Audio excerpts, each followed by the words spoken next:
Previous lecture में हम लोगों ने केमिकल थ्योरी ऑफ इवोल्यूशन देखा था, और जिसे ऑपरीन और हेल्डन ने दिया था, जो कि मानते थे कि जो फर्स्ट लाइफ धरती पे ओरिजिनेट हुई रही होगी वो कहीं ना कहीं केमिकल से बनी रही होगी। उनकी इस हाइपोथेसिस को लैब में एक्सपेरिमेंट करके प्रयोग द्वारा सिद्ध करने वाले जो साइंटिस्ट थे वो थे होरेट, यूरे एंड स्टैनले मिलर। मतलब ऑपरीन और हेल्डन ने जो केमिकल इवोल्यूशन की थ्योरी दी थी उसको होरेट एंड यूरे ने लैब के अंदर प्रयोग करके सिद्ध भी कर दिया कि हाँ, केमिकल से फर्स्ट लाइफ ओरिजिनेट हो सकती है। ये बात कहीं ना कहीं सही है क्योंकि ये सिद्ध भी हो रहा है। इस एपरेटस को, जो एपरेटस इन्होंने होरेट, यूरे एंड स्टैनले मिलर ने डिजाइन किया था लैब के अंदर, इसको हम स्पार्क डिस्चार्ज एपरेटस कहते हैं। इस पूरे एक्सपेरिमेंट को करने में उन्हें 15 से 18 डेज का समय लगा था। इसे साइमल्टेनियस एक्सपेरिमेंट भी कहते हैं। क्या इनका एपरेटस कैसा था? इसमें इन्होंने एक बड़ा सा फ्लास्क लिया था। इस बड़े फ्लास्क को उन्होंने मान लिया था कि ये हमारी अर्ली अर्थ है, मतलब ये प्राचीन अर्थ है। इसी अर्थ पर हम देखते हैं, इस अर्थ पर कुछ भी नहीं था, ऑक्सीजन नहीं था, दैट इज आवर अर्थ। इसका एटमॉस्फेयर इन्होंने कैसा रखा? रिड्यूसिंग रखा, क्योंकि जो अर्ली अर्थ थी वो रिड्यूसिंग थी, उसमें ऑक्सीजन नहीं था, उसमें हाइड्रोजन था, अमोनिया था, मीथेन था और वाटर वेपर था। प्रीवियस लेक्चर में हम बता चुके हैं आपको। तो ये जो हाइड्रोजन, अमोनिया और मीथेन इसमें इन्होंने गैसें डाली, इसका जो रेशियो उन्होंने रखा वो रखा 2:1:2, यानी 2:1:2 का रेशियो रखा। मतलब हाइड्रोजन, अमोनिया और मीथेन का इसमें रेशियो उन्होंने 2:1:2 रखा। क्यों? क्योंकि अगली अर्थ पर ऐसा ही कुछ रहा होगा अकॉर्डिंग टू ऑपरीन एंड हेल्डन। ऑपरीन और हेल्डन ने बताया भी था कि मुख्य रूप से यही तीनों गैसें थी अगली एटमॉस्फेयर में।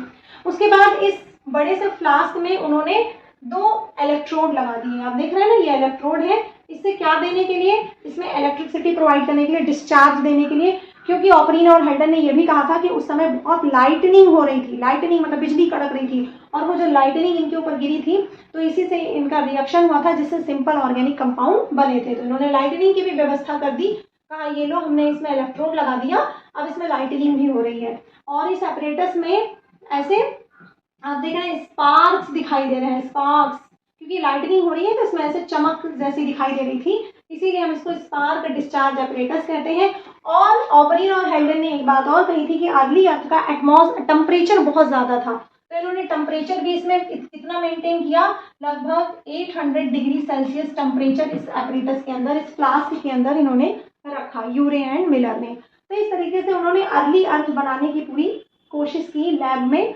एक बड़ा फ्लास्क लिया जिसमें हाइड्रोजन, अमोनिया और मीथेन को 2:1:2 के रेशियो में रखा। इसमें इलेक्ट्रिसिटी, क्योंकि उस समय लाइटनिंग हो रही थी तो लाइटनिंग के लिए उन्होंने इसमें इलेक्ट्रोड से लाइटनिंग की, और इसका टेम्परेचर लगभग 800 डिग्री सेल्सियस मेंटेन रखा। इस एक्सपेरिमेंट को लगभग 15 से 18 दिन तक एक्सपेरिमेंट चलता रहा। तो इस बड़े फ्लास्क को आगे जाके उन्होंने एक कंडेंसर से जोड़ रखा है। फिर कंडेंसर के बाद आप यहाँ पे देख सकते हैं, यहाँ पे एक यू शेप की ट्यूब है। इस यू शेप की ट्यूब में कुछ गंदा सा लाल कलर का मटेरियल, रेड सा गंदा सा मटेरियल इसमें इकट्ठा होने लगा। ठीक है, बाद में इस मटेरियल को बाहर लाके निकाल के इसका ऑब्जर्वेशन किया गया, ऑब्जर्व किया गया, इसकी जांच की गई कि ये क्या है, तो इसमें क्या क्या मिला और उसके बारे में हम बताते हैं। फिर आप ये भी तो, आपको ये भी तो मैंने बताया है कि अर्ली अर्थ में वाटर वेपर भी था, तो इस बड़े फ्लास्क में वाटर वेपर भी उनको डालना था। तो इसके लिए उन्होंने क्या किया, इस बड़े फ्लास्क को एक छोटे फ्लास्क से जोड़ रखा है। इस छोटे फ्लास्क में आप देख रहे हैं, ये देखिए, ये इसमें बॉइलिंग वाटर है।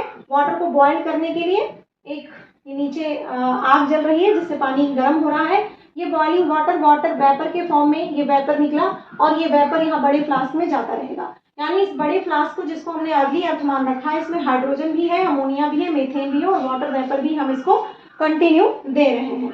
आगे यहाँ पे एक कंडेंसर लगा रखा है ताकि जो यहाँ से निकल रहा है उसका टेम्परेचर बहुत ज्यादा होगा, उसको थोड़ा सा टेम्परेचर को कम करने के लिए, यानी इसको कूलिंग करने के लिए कंडेंसर हमने क्यों लगा रखा है?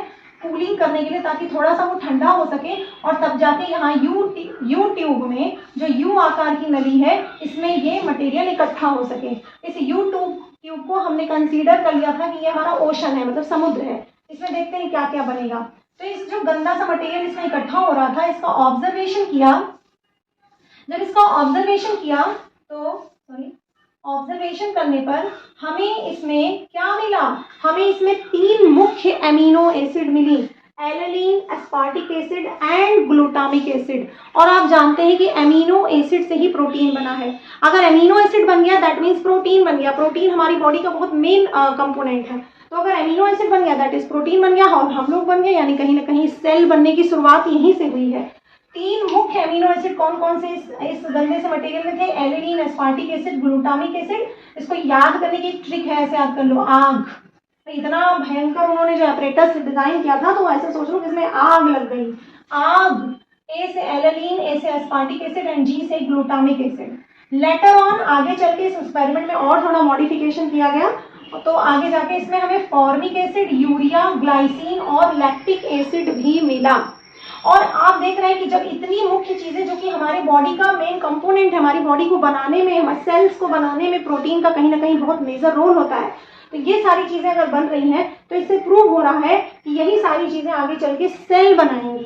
क्या बनाएंगी? सेल बनाएंगी। हमारे पास सिर्फ 3 मुख्य केमिकल यही थे और इन्हीं से हमें इतना सारा चीज मिल गया और इनसे ही आगे चल के हमारी पहली सेल बनेगी। तो इस तरीके से जो केमिकल थ्योरी थी ओरिजिन ऑफ लाइफ के लिए दी गई थी, ऑपरीन और हाइडन ने दिया था, उसको एक्सपेरिमेंटल प्रूफ मिला through Urey and Stanley Miller के द्वारा। ठीक है, दिस इज दी होल। और यहाँ पे ये चीज, ये रेशियो याद कर रहे हैं ना, रेशियो इज वेरी इंपॉर्टेंट। कई बार कंपटीशन वगैरह में पूछा जाता है कि हाइड्रोजन, अमोनिया और मीथेन का रेशियो क्या था, और इसमें कौन कौन सी एमिनो एसिड मुख्य रूप से मिली थी? Alanine, aspartic acid, glutamic acid, आग, ऐसे याद कर लेंगे। लेटर ऑन आगे चल के इसमें फॉर्मिक एसिड, यूरिया, ग्लाइसिन और लैक्टिक एसिड भी मिला। Thank you very much for watching my lectures. और ऐसे ही आप लोग जुड़े रहिए और एक एक वीडियो अच्छे से देखिए। जहाँ भी आपको कहीं भी कोई प्रॉब्लम हो रही है, कुछ नहीं समझ में आ रहा है, तो प्लीज़ मुझे कमेंट में बताइए। Thank you very much.